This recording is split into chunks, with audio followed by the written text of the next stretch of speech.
Et ces entreprises qui vont faire du profit doivent le faire de manière intelligente. Je vais prendre un exemple, là on parle souvent de leadership et finalement ça tient à ça. Hein. Qui est le héros de l'entreprise, qui est celui qui finalement va porter la bonne parole. Et j'ai une jeune femme noire très intéressante, qui est un excellent exemple de leadership dans le social entrepreneurship aujourd'hui, qui s'appelle Dambisa Moyo.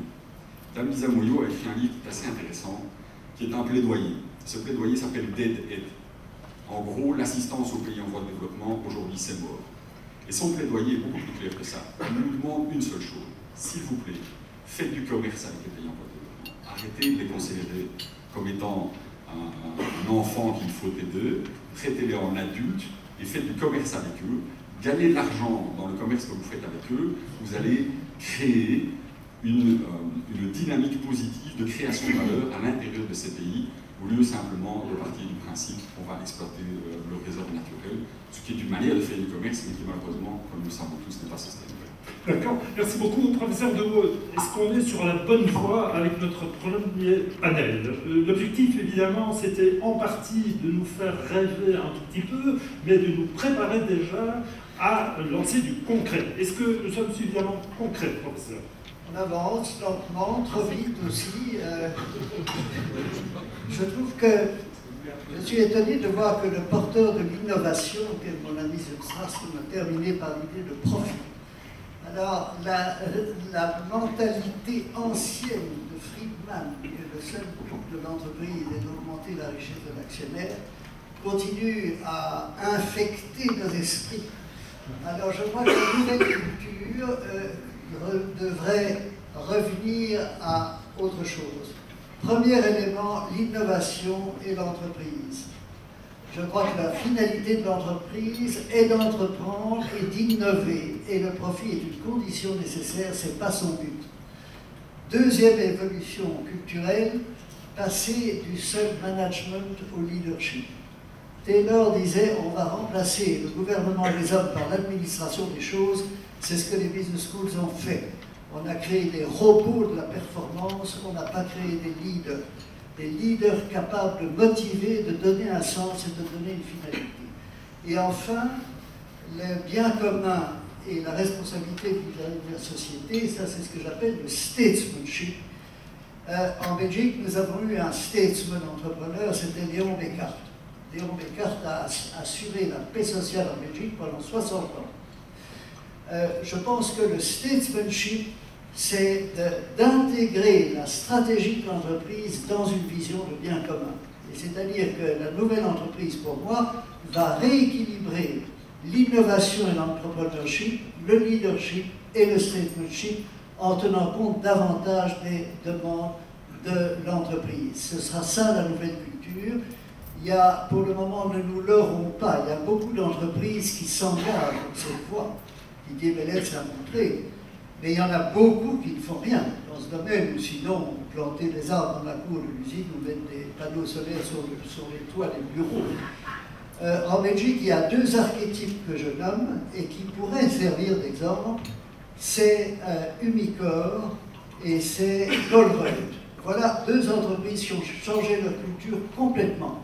J'espère que celles qui avancent vers un changement iront aussi loin qu'Umicore et que Colruyt. Très bien. Et donc, le profit, pas comme but, mais comme condition nécessaire, pas de désaccord là-dessus, c'est une question de... Il est impossible d'être en désaccord avec Philippe Dewault, parce ouais. que vous faites rétablir instantanément dans ses arguments scientifiques. Nous passons à Madame Franck. Dans ce cas-là, vous êtes tout à fait d'accord, Madame Franck? Je suis d'accord, mais par contre, je voudrais revenir, si vous le permettez, sur l'eau et ses frontières, et sur l'importation. Je crois qu'on ne peut pas réduire ça à un schéma aussi simple que celui que vous avez présenté.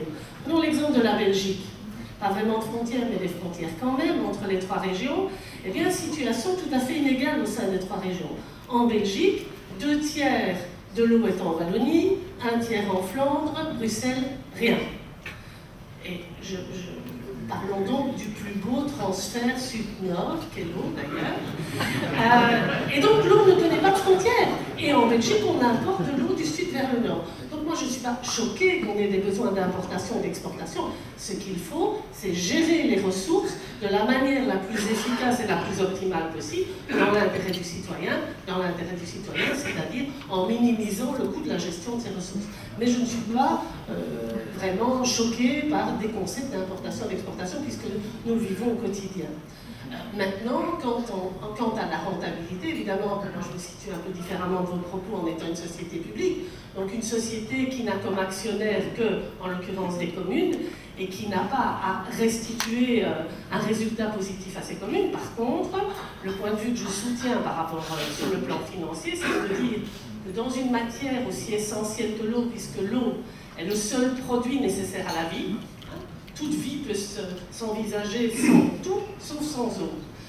L'eau est essentielle à la vie, et donc je considère que la réalisation, la distribution de dividendes et la réalisation de bénéfices, et soyez sûrs que je ne suis pas suivie sur cette opinion par un certain nombre d'amis, comme Proglio ou d'autres que vous connaissez sans doute, mais l'idée est de dire que dans un secteur comme celui-là, il faut des résultats positifs, donc il faut que nous ne soyons pas un poids pour la société, mais bien que nous soyons autonomes sur le plan financier, que nous réalisions des bénéfices que j'appellerais plus modestement résultats positifs, et dans le cas de Vivre à quoi, on parle quand même de plusieurs millions de résultats positifs par an, mais que ces résultats positifs servent à la collectivité en étant réinjectés dans l'infrastructure, dans l'outil d'une part, et servent aussi à maintenir le plus bas possible le prix de cet élément de première nécessité qu'est l'eau. D'accord. Avant de repasser au panel, l'objectif, comme pour les éditions précédentes, c'est d'avoir un vrai dialogue avec vous tous. Dus de bedoeling is dat u zelf ook deelneemt aan deze gedachtenwisseling. Er zijn heel veel ondernemers echt hier in de zaal die met aandacht hebben geluisterd. Ik zag op uw gezicht op een bepaald moment een brede glimlach toen het ging over biologisch eten, maar het ging breder dan dat natuurlijk. Meneer Frederik. Ja. Ik ben helemaal akkoord met wat ik hoor van professor De Groot en ook van Gustav Stem. Eén element wat ik wil benadrukken. Het is geen of-verhaal, het is een en-verhaal. Winst is een noodzakelijke voorwaarde, zoals de professor zei. En naast dat moeten we ook oog hebben, uiteraard voor de planeet, en daar komt het ecologische uiteraard bij kijken, maar ook voor het sociale. We have to work for people and for the planet. But if we don't make profit, we can't even work for it. En dat wil ik benadrukken, daarom sluit ik mij graag aan bij wat meneer Zulstassen zei. Het is echt zeer belangrijk dat al wat we ondernemen ook sustainable is op een economisch en financieel vlak. Niet direct misschien, maar op lange termijn kan er straks duurzaamheid bestaan als daar ook het plaatje komt. Dank u wel, Philippe Frederik. Je vais réagir sans tarder. Je vous remercie d'abord pour ce point. Je crois effectivement que notre rôle de leader aujourd'hui dans nos entreprises, c'est de galvaniser l'ensemble des personnes qui travaillent avec nous à la réalisation non seulement des objectifs de l'entreprise, mais aussi à la réalisation d'un monde meilleur. On voit ça très très fort dans la nouvelle génération qui est très demanderesse d'une définition du sens profond de ce qu'ils font aujourd'hui dans nos entreprises, qui dépasse uniquement la réception mensuelle d'un chèque. Maintenant, je ne vais pas d'accord avec le professeur De Groot, j'ai déjà expliqué que c'était possible, mais je vais égratigner un petit peu son raisonnement en disant ceci. Il y a des entreprises qui plantent des arbres, et il y a des entreprises qui mettent des panneaux solaires sur les toits. Eh bien, je suis très content. Pourquoi? C'est un premier pas.